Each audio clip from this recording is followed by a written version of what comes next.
So Ryan Day has had, what I would say would be nothing less of two seasons in a row, back to back, that have been under the Ohio State standard um, for the fan base, for the people close to the team, people that have known the team, people that have followed the team for anywhere from the past 10 to 50 years. Um, he's only beat Michigan one time. 2019. We haven't OSU has not beat Michigan since 2019. Obviously, 2020 COVID year we would have smacked them, but obviously didn't play them. They had COVID, right? 2021, you lose. Pretty much got blown out. Weren't ready for the game in Michigan, snowy. Next year, game that I'm thinking the entire year, as well as the fan base, as well as the country, as we were ranked above them the entire year, is thinking we're going to go in there, we're going to get our revenge. We're probably going to smack them. We get smacked in the second half, and they didn't even have their best player. So, I mean, the question of Ryan Day being on the hot seat is, when you call it a question, it's kind of laughable. It's kind of laughable when you call it even a question. It's no question that he's on the hot seat. I know his record. He's 45-6. If you can't beat Michigan, what are we even doing here? Who cares? Like, if you're not winning the national championship, it's not like we're winning Big Ten championships either. So, yeah, we've won two, all right? I will say the first year, the 2019 year, so far has been the peak. You had a great defense. You had a great offense. You had Fields on one side, Chase Young on the other, two elite players. And obviously, you rattle off 13 wins in a row, then you lose to Clemson in that dramatic fashion. Great semifinal game. Would have liked to see them play LSU, but, they don't. It was a good year, though. First year on the helms as a head coach. Then you go into 2020, COVID year. Not a lot of games that you were able to play because of the COVID situation. I think by the time they got to the national championship, they'd only played 8 games. I think that was their 9th. And Alabama had played, I think, the full slate. But even in that year, the defensive shakes started. Offensive questions were potentially there on certain play calling. And we did beat Clemson, but we got smacked by Alabama. Then you go into 2021, a year where Stroud was trying to find his footing. The defense was imploding. And it just all got exposed against Oregon and Michigan. Pretty much every good team we played that year, our defense just imploded. Stroud was bad in some of the early games. I think he really turned it up towards the end. The only good team that we beat that year was Utah, and we had to beat them in a shootout. So then you go to the previous year, 2022, and once again, the defense improving a little bit. The offense looks good, but there's certain play calling dynamics that I just didn't see being the right play calls, the calls that needed to be done.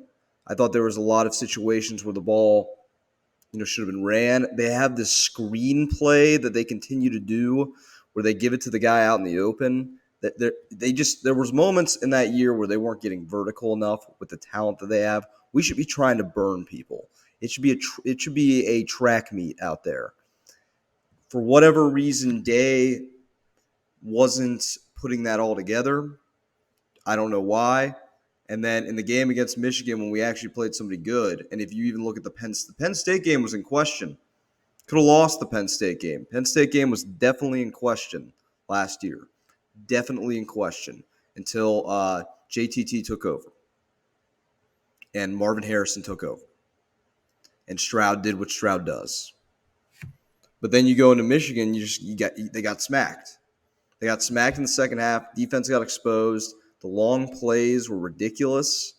And, I don't want to even hear that the defense was better throughout the course of the year. it doesn't matter. It doesn't matter if the defense is better when we play Nebraska or when we play Northwestern or when we play Maryland, who we almost lost to. It matters in the games against Michigan, Clemson, Alabama, Georgia. Those are the games where it matters. Penn State, those are the games where it matters. And the biggest game of them all, Michigan, it just seems like they don't care. It was a mental thing. We were the better team. We had the better athletes. We had the better players. We had played better in certain games throughout the entire year. Michigan, that team wasn't that good. Mentally, they went in there and they wanted to win it, and they wanted it more than us, and we lost. I don't know if it's some where Day didn't get fired up enough. I don't know, because that's like a coach's dream, what it should have been in that Michigan game. That should have been a coach's dream, in that they've been talking, everybody's talking smack, Michigan's talking smack the whole year, this and that. You have every opportunity in the world to capitalize off that, and they just didn't. And then you go into the game against Georgia, and I think it was even more embarrassing that Michigan got the doors blown off them by TCU after we got the doors blown off by Michigan. But I digress. Going to the Georgia game, we have the game the entire time. The game is ours. And the defense just falls apart. And, some of that's Jim Knowles, some of that. And, some of that is the certain maybe play calling that Ryan Day had down the stretch of that game. It wasn't that strong. I thought, with the field goal, if you're looking at the numbers, that was one of the dumbest decisions that you could ever make. This guy that we had, Ruggles, he had never hit a 50-yard field goal before. His longest ever was a 48, I'm pretty sure. We're going to put him out there to kick a 50-yard field goal with these high of stakes when he's never made it before.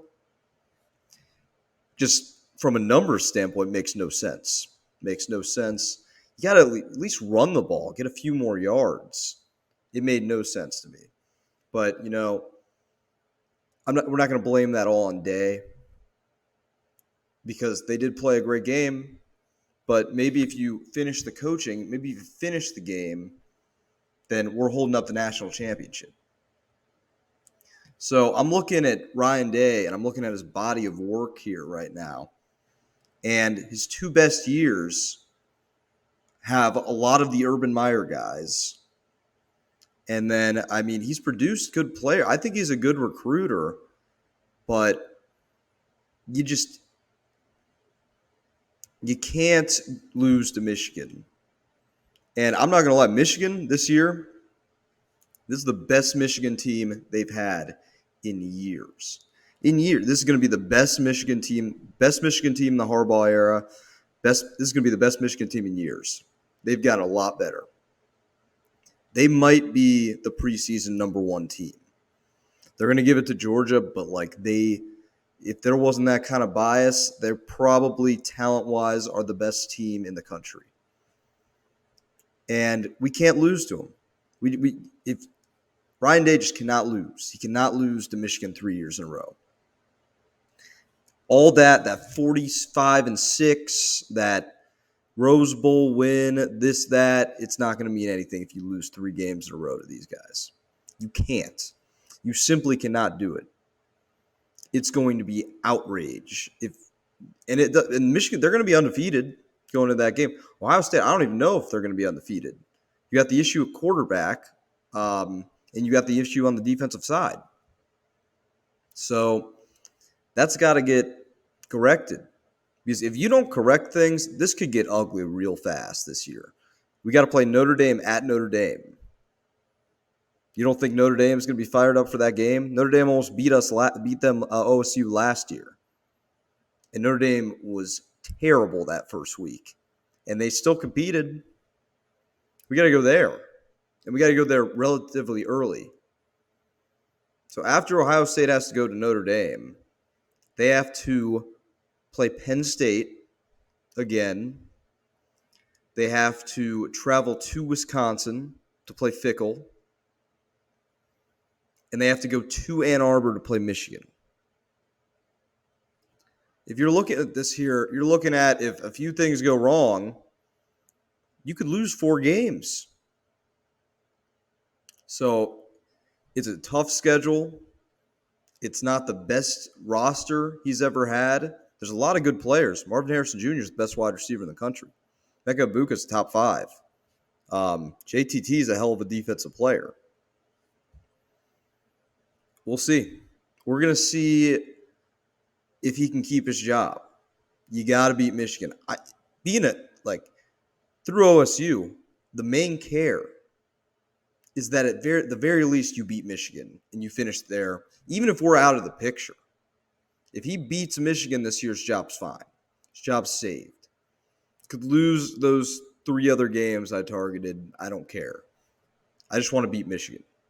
Ohio State just needs to beat Michigan. That is the issue here. If those losses the previous 2 years were to Penn State, this wouldn't be a conversation. If those 2 losses were to Iowa, this wouldn't be a conversation. If those 2 losses were to freaking Rutgers, this would not be the conversation. You cannot lose to Michigan on these many stretches when it matters that much at Ohio State. You just simply cannot.